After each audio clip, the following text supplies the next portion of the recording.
Bonjour, je suis Christophe Compin, donc je suis auteur de bande dessinée depuis un petit peu plus d'une dizaine d'années.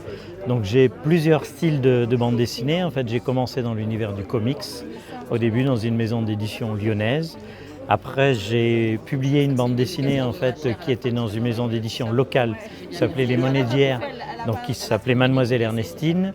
Et c'est là où j'ai découvert mon futur scénariste sur une histoire, puisqu'il était, lui, romancier, toujours aux Monnaies d'hier, qui publie des romans comme Source ou Le Marquis Patriote. Et on s'est retrouvés sur un salon et on a décidé de travailler une bande dessinée ensemble, donc, qui met en avant notre amour de Limoges et qui s'appelle donc Grabuge à Limoges. Donc là, c'est un autre style de bande dessinée qui est cette fois-ci beaucoup plus humoristique, qui va être plus dans l'esprit de ce qui se faisait dans les années 70, que ce soit Gilles Jourdan, les Spirou, etc. Donc on voulait vraiment mettre en avant la ville de Limoges, qui du coup dans cette histoire est le personnage principal. Et ça se passe en 1969, puisque je suis né en 1969. Je tenais à ce que ça se passe cette année-là.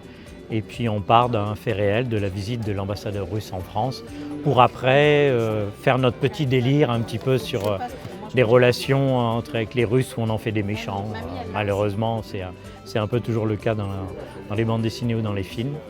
Et donc on met en avant la ville de Limoges et je suis aussi caricaturiste, donc j'ai intégré énormément de personnages caricaturés de cette époque-là ou des choses un petit peu récentes. Mais c'est vraiment notre plaisir de la ville de Limoges qui a été mis en avant. Alors comme Christian était romancier et pas scénariste de bande dessinée, en fait, en même temps qu'on crée l'histoire, je l'ai initié à la mécanique de la bande dessinée. C'est-à-dire qu'on a travaillé la trame ensemble. Lui a eu pas mal d'idées effectivement en tant que romancier. Et après, je lui ai un petit peu montré comment on allait transposer ça en bande dessinée, quelle était cette mécanique un petit peu particulière qu'on ne retrouve pas dans un roman, puisque là on travaille souvent en double page, qu'est-ce qui se passe quand on tourne la page, etc. Donc ça a été un apprentissage pour lui, et donc du coup il a bien apprécié, moi aussi. On a travaillé en fait pratiquement pendant 2-3 mois, on se retrouvait les lundis, et on rigolait ensemble, on imaginait l'histoire.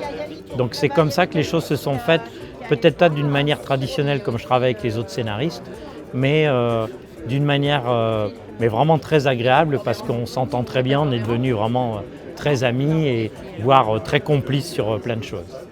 Parce qu'après, c'est déjà un festival sur lequel j'étais déjà venu, non seulement en tant qu'auteur, mais en tant que visiteur. C'est un festival que j'adore, que j'apprécie. Et donc ça doit être la 3e fois que je viens. Et là, quand les organisateurs ont appris que la bande dessinée sortait, je suis entre guillemets un local de l'étape aussi. Donc ça a été avec grand plaisir qu'ils m'ont invité. Et puis là, ça me permet de venir partager avec les gens cette histoire et avoir des gens qui l'ont acheté déjà et qui nous donnent leur retour qui est jusque-là très bienveillant et très sympathique.